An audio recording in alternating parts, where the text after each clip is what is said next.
What's up guys, my name is Lauren and welcome back to my channel. In case you missed my last video, it was one of the most exciting updates I've ever shared on my channel.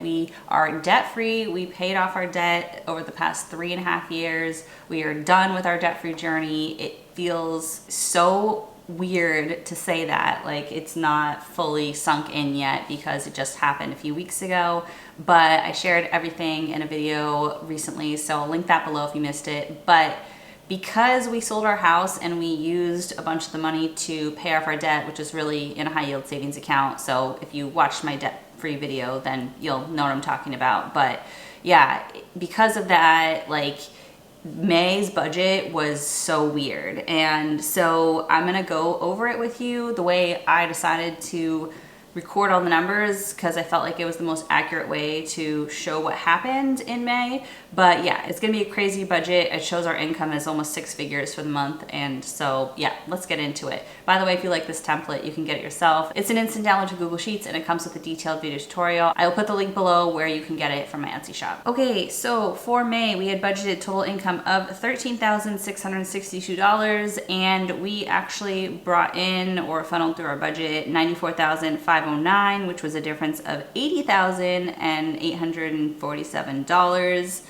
Wild. We sold our house in May and we put a portion of the proceeds to student loans, and actually we also maxed out my 2023 Roth IRA, which is really exciting. So we'll get to all that, but that's why it's so much. That wasn't everything that we got from our house. There's another chunk of money that's sitting in a separate savings account that's earmarked for like emergency fund slash house down payment. To be determined exactly how that'll be broken out. Depends how long we stay in this apartment that we're at right now, which is where we moved to when we sold our house. So yeah, an extra $80,000 of income this month. So let's see where it went. First of all, for pay yourself first, which is investing, we did put $6,500 towards my Roth IRA to max out for 2023. Overall, part of why we did this move is because I was just feeling really burnt out on making small payments, and making small consistent payments over time is how you make financial progress most of the time.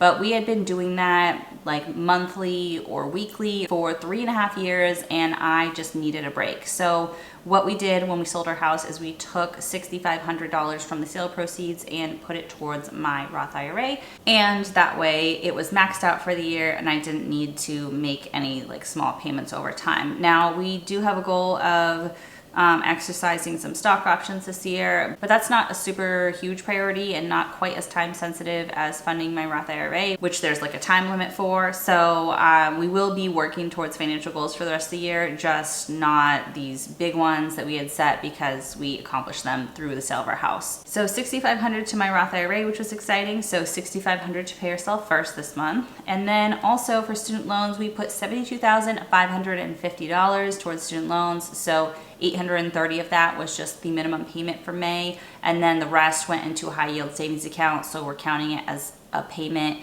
and that money is just earmarked for student loans, and the minimum payment will automatically be deducted from that account every month until it's paid off or until we decide to make a large payment and actually pay it off ourselves. So yeah, $72,550 went towards debt this month, and that was our last debt in our debt-free journey. So for June, there is actually nothing in this section of the spreadsheet, so that is crazy. All right, let's take a look at expenses. So it was an expensive month because we had to pay double for housing. We had to pay rent and mortgage this month, and we are getting a refund check for most of our mortgage payment for May because we closed on May 8th, but we did pay May anyway, even though we weren't staying there the whole month because the mortgage payment was due. So anyway, we had condo fee and storage this month as well, which again, out of the closing, that money came back to us for the condo fee for like 3/4 of the month because we were only there again 8 days, but we did have to pay both on the 1st. So we got a storage unit for some of our stuff. We went from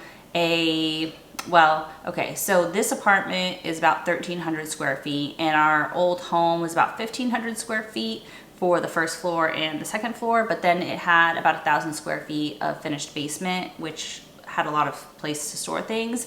So we are downsizing a little bit in like our normal living space, plus we have no storage in the basement anymore. So we did rent a storage unit for about $200 a month. I think it's like $212 or something. So we paid our condo fee and our storage fee. So going forward, this will just be the storage fee. And then, like I said, we paid double mortgage and rent this month, which was $52.35, and then just all of our regular bills, internet, which we have Xfinity, and we actually just switched our phones over to Xfinity Mobile because they were running a deal where we could get unlimited for $30 a month each of us. But if we did it within 90 days of moving our internet service from one location to another, we would get $60 off our bill anyway. And so basically we're getting cell phone and internet for the price of internet. So it was $122 this month, but it's gonna be $128 going forward, I believe. I just got it done at the end of May. So this is like our old setup for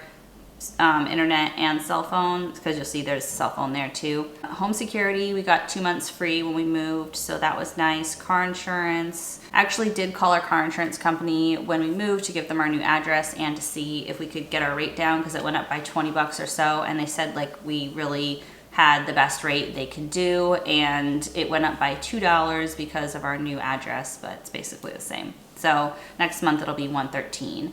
And then cell phone, I thought we were gonna need to buy out our cell phones, like pay off our devices, because it showed we had balance. And so I thought we were gonna have to pay like $600 to get out of our Verizon contract, basically, to pay off our 2 phones. But it's looking like we're not gonna have to do that, which is very confusing to me. I don't exactly know, so we'll see.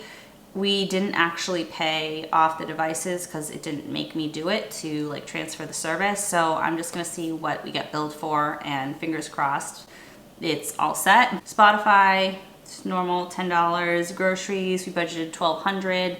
And we used to budget $250 a week, and then now we've been doing $300 a week. And so that's been working much better for our family now that my baby is almost 1. She eats a good amount of like regular food, and so my toddler eats a lot, my husband eats a lot, like just family of 4, we had to up our grocery budget. And so that's been working out well for us. We only went $21 over budget this month, which is great. And then for gas, we did go over by $30. So I'm thinking I'm gonna put it at $225 going forward, because we're just using more gas. My husband's going back into the office more, we're doing more things. So yeah, gas, we're just driving more places. And then medical, we did spend $150, and then for miscellaneous, we only spent $22. So we had budgeted $83.63 for expenses, and we actually spent $77.96. So we were under budget by $567, and most of that was because of the cell phone thing that I thought we were gonna have to pay for that we didn't. Okay, moving on to the sinking funds. So we had a starting balance of $7,500 for our emergency fund, and then I took $2,500 from the sale proceeds of our home and put it into the emergency fund. So now in our actual checking account, we have around $10,000 in there, which feels really nice. I'd really like this emergency fund to be like 30 to 40,000, because that's really what like 6 months of necessary expenses would be for our family. But like I said, we still got a chunk of money in savings that's not for the student loans, like that's additional that we got from the sale of our home, that's kind of like going to be emergency fund money or some towards a down payment. We're not really sure. So I hope to definitely keep more than $10,000 at the point when we buy a new house to have a bigger emergency fund, especially now that we're debt free. I feel like that's a big priority. So we'll talk about that in the future. But for now, $10,000. Also, I think a portion of the emergency fund we'll keep in high yield savings anyway. $10,000 is probably the most we'll keep in our regular checking account, because we don't earn interest in our regular checking account. And then in the high yield savings, we're earning interest on that money. So this is probably the most you'll see for the emergency fund, like on the budget. Okay, vacation fund is still at $1,500. I swear we are going to take a vacation at some point. So my husband and I and our 2 daughters each got $150 for personal spending. And then for girls' activities in preschool, we usually put $1,000 in there, and I put $1,500 because we did have that extra money from the expenses that were supposed to go to cell phones. And instead of just like spending it on whatever, I put it into the sinking fund that I know we'll need for another month. So kind of getting like ahead in the sinking fund. We did spend $994, so there is $517 in there now.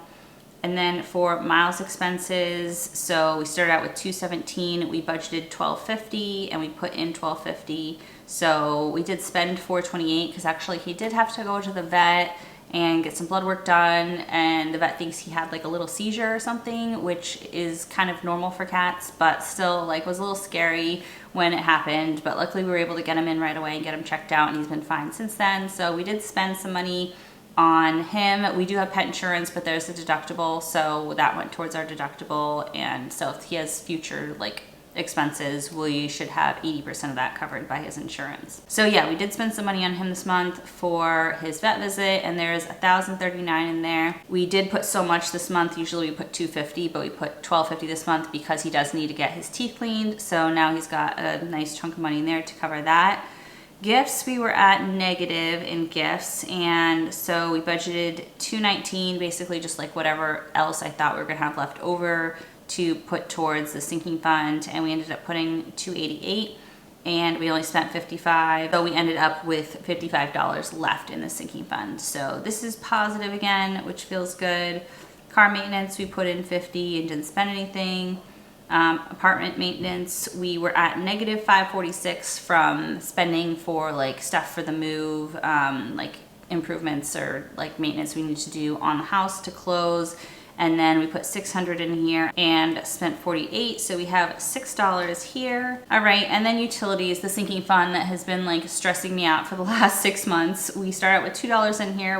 We planned to put $600. We actually put $725, and we spent $721 on utilities. So I think we are done paying for utilities for the house. I think all those final bills have been paid. So it was so much because utilities are billed like retroactively, and so we paid like the normal bill, plus then they billed us up until when we switched it out of our name. So we kind of paid like double for some of our utilities, plus we paid startup fees for our new utilities in our apartment.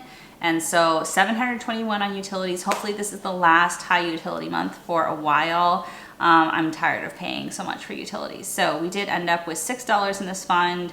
And then finally for Christmas / girls' birthdays, my daughter's birthday was in May, so we celebrated that in April and May. So we have been putting $150 every month, and we spent $355 in May, and we have a balance of $250 in there now. So total for sinking funds, we started with $9,236. We budgeted $44.69, and we actually put quite a bit more in there. $7,663. We spent about $2,400, and so we ended up with $14,471 in sinking funds. So this month the budgeted summary and the actual summary look quite a bit different, very different. So we originally had not budgeted anything for pay yourself first, and we were just gonna make our minimum debt payment and then our expenses and sinking funds.